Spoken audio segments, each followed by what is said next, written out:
title and the thumbnail are not clickbait. I did get into a car crash, and today's video is all about the precautions that are put into place for my personal collection to make sure if something were to happen to me, I have my animals well taken care of. These are some tips that I have for you guys. Stick around. My name is Nick Pulaski.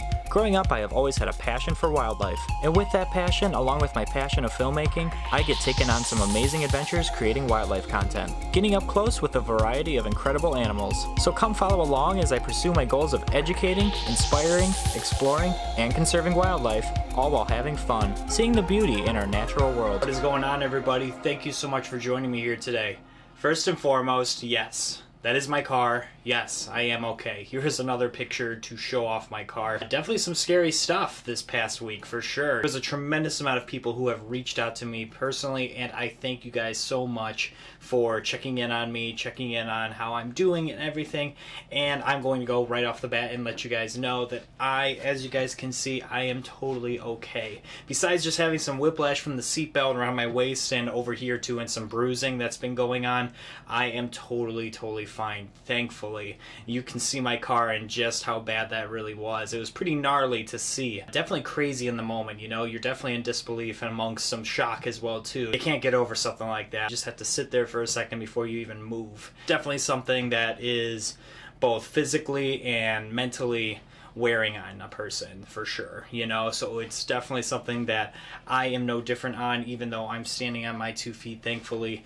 It is definitely something that has been weighing on me, for sure, and it's taken its toll. With that being said, what would I do if I was in worse condition and I wasn't able to take care of my animals? I mean, luckily I just was going throughout this room and cleaned up everyone, and I was thinking about a video topic today, and I was like, you know what, how can I incorporate this? Because this is pretty important stuff. It's all about having game plans ahead of time and being in communication with the people in your community and the people that you know personally and trust in case something were to happen to you, and vice versa for those people as well too that care for animals as well. You want to make sure that you guys can take care of each other's animals, whatever the case may be. It doesn't have to be a car crash. You could get sick, something could happen to you, you're bedridden, this, that, or the other. You know, you want to make sure that you have plans in place, not just one person, not just one scenario, this, that, or the other. You always want to make sure you're prepared, right? I mean, I've also have plans in place in case of certain weather things happening. If it's super cold and the power goes out, what do I do with my animals?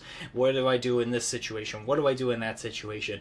You want to make sure that you are all on the same page and just kind of thinking about these things and having a plan and communicating that plan with a bunch of people as well too, so they are all on the same page as well as you. Don't want to just assume these things and assume, oh, someone's going to take over my animals and take care of that responsibility. No, you want to make sure that they are aware of it just as much as you are aware of it. So that is something that you want to make sure everyone is in the same loop about. Overall, like I said, besides the bruising all on my left side right here, I am totally okay. I'm so thankful about that. The other driver is totally fine as well too. We walked away just with bruising and some soreness, and I am so thankful for that.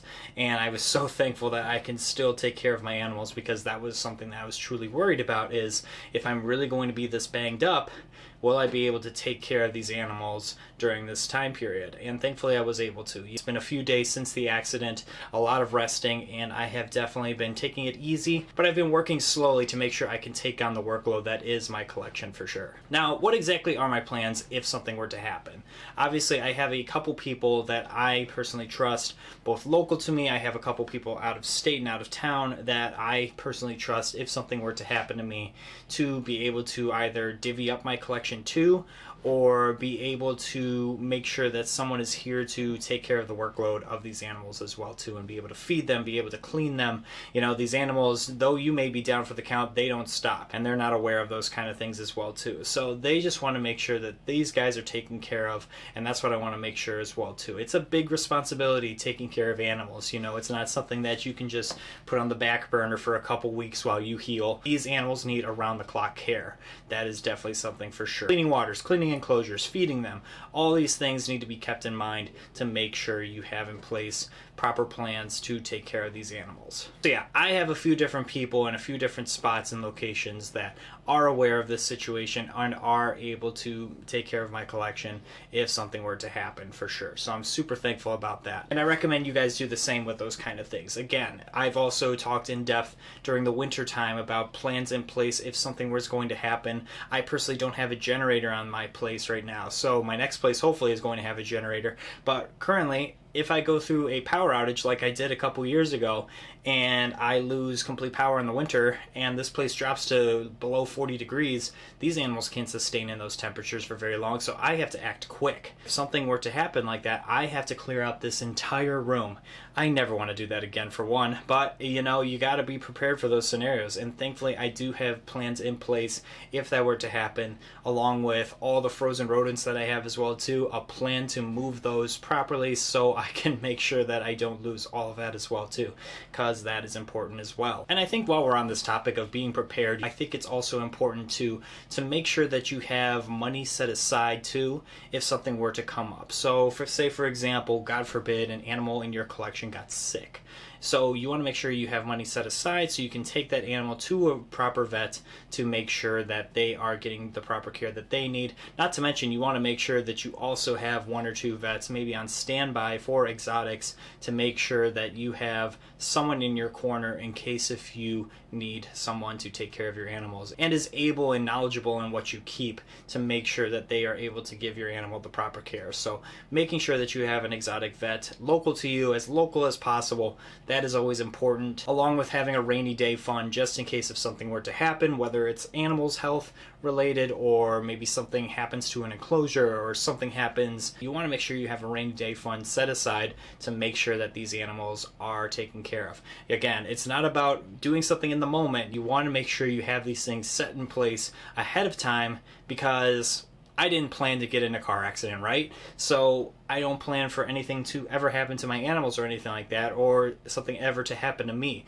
But things do happen. It's life. And again, this is just a topic that I was personally thinking about as this was going on and being like, I really lucked out. This is something that was pretty serious. I am really lucky and thankful that I am not in worse shape than I could have been. It's definitely something that was truly just a mind-boggling, crazy experience that, yeah, I hope no one ever has to be a part of and endure, but these things happen. And with the responsibility on my plate and making sure that everything is going to be properly taken care of, that's a huge responsibility. And I have to make sure that people are aware of that responsibility if something were to happen. I'm so thankful that I have so many people in my corner that I can reach out to on a whim and they'd be able to come here and help take care of my animals. That is such a big relief off my shoulders, where I didn't necessarily have to worry about those things in the moment if it came down to that for me. If I got worse off, if the soreness and everything was just too much and I was recommended to just kind of hold off on doing those types of things, then I probably would have called someone in. But yeah, guys, I just wanted to go over this topic with you guys. Firstly, updating you guys about me personally and my personal health. I am okay. I'm going to be fine. A car is just a car at the end of the day. It's an item. It's a thing that just gets me from point A to point B. I'm going to survive. I'm thankful I survived. I'm thankful that the other person involved survived and is in good health as well too. Those are the things that matter. Life is what matters. Life is precious. So we want to make sure that whether it's my life, the other person that was involved, their life, along with the life that I'm personally taking care of, like these animals, I want to make sure everything for the well-being of the animals, myself, the other person, are all taken care of. So that's what's important here at the end of the day. But I want to hear from you guys personally. What personal plans do you guys have in place? Do you guys have any suggestions, recommendations that you recommend for me or for other people as well too in the community? Again, we're all here just to help each other out, so please leave those comments down below. We would all love to hear what your scenarios and plans are in place, just in case of an emergency or if a situation comes up. What are your plans that you guys have set in place? I want to hear those down below. You don't have to get too personal or nitty-gritty, but just kind of maybe giving some suggestions here and there of something maybe you didn't hear in this video. I would love to hear those things. Otherwise, guys, thank you guys so much for joining me here today. I appreciate you guys so much. It means the world to me that you guys tune in here every single week, so thank you guys so much. If you guys could do me a few favors, if you could like the video, subscribe to the channel, I would greatly appreciate it, as well as hit that notification bell so you know when I upload. Definitely check us out on our social media too. This month is going to be very, very exciting.